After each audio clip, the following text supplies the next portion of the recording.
Olá, sou a acadêmica Ana Carolina Mioto e vou apresentar o trabalho intitulado Triagem Qualitativa de Fungos Filamentosos Produtores de lacase.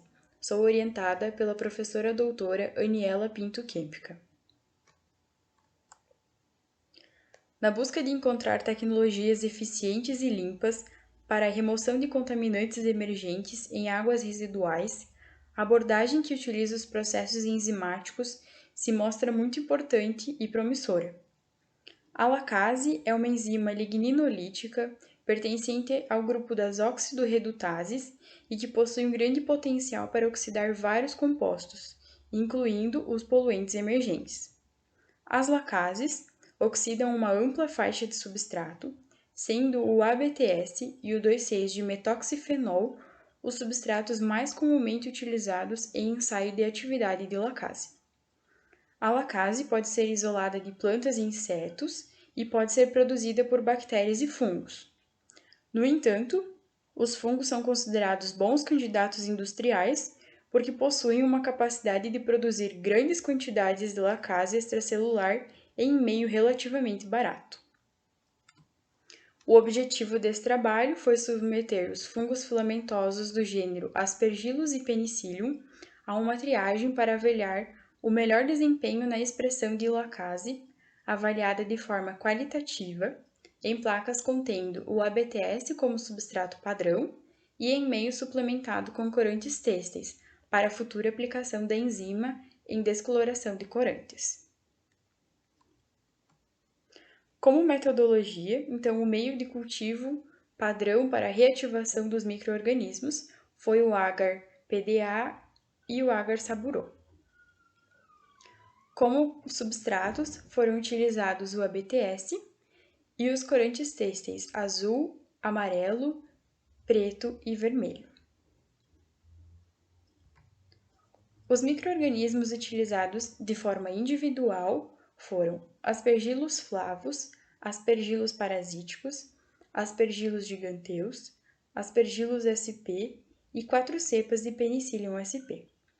Todos os micro-organismos são oriundos da Coleção Brasileira de Micro-organismos de Ambiente e Indústria, a CBMAI, da Universidade Estadual de Campinas.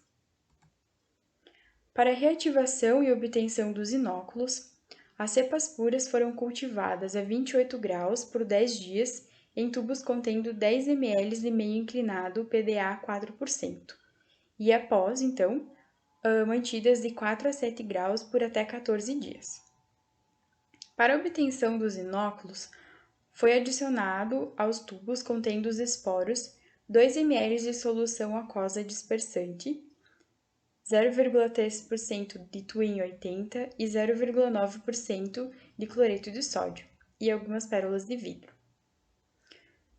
O meio de cultivo utilizado para identificar cepas produtoras de lacase consistiu em meio padrão A, de saburô e ABTS, e 4 meios desenvolvidos a partir do meio padrão, substituindo o ABTS pelos corantes têxteis.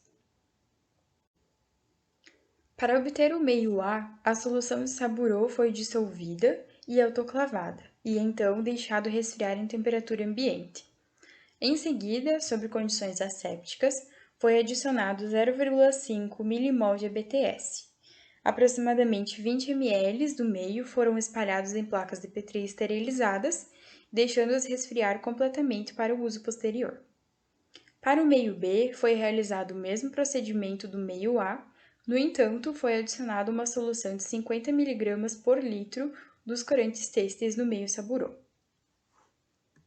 Após isso, então, os fungos foram incubados a 28 graus por 15 dias e após esse período foi verificada a presença de halo verde e ou violeta para os meios que contêm o ABTS ou halo translúcido para os meios com os corantes, que indicam a expressão de lacase pelos fungos. Somente os fungos que apresentaram melhor potencial de expressão de lacase em meio padrão A foram submetidos ao meio B. Após uma análise qualitativa dos resultados, observou-se que todos os micro-organismos apresentaram bom crescimento em placas contendo o ABTS como substrato até o 5º dia de incubação. Os fungos, então, que apresentaram o maior potencial para a produção de lacase, pela presença de pequenos halos verde ou violeta, e que foram submetidos ao meio B, foi o Aspergillus flavus, Aspergillus parasíticos, Aspergillus giganteus e 3 cepas de Penicillium sp. Todos os fungos que foram cultivados em meio suplementado com os corantes têxteis apresentaram bom crescimento. Como considerações finais, então, considerando a adaptação dos micro-organismos nos meios, presença de halos translúcidos e ausência de contaminação, os fungos Aspergillus giganteus e Aspergillus parasíticos, mostrados nas figuras 1 e 2, respectivamente, apresentaram o melhor desenvolvimento tanto em placas contendo a BTS como substrato, como em meio suplementado com os corantes têxteis. Esses 2 micro-organismos, então, foram selecionados para a próxima etapa da pesquisa, a qual consiste na produção da lacase extracelular através da fermentação em estado sólido em meio contendo o bagaço de malte, o que contribuirá para a otimização e aperfeiçoamento dos processos enzimáticos. Um agradecimento à FAPESC, à UDESC e ao Biolab. Muito obrigada.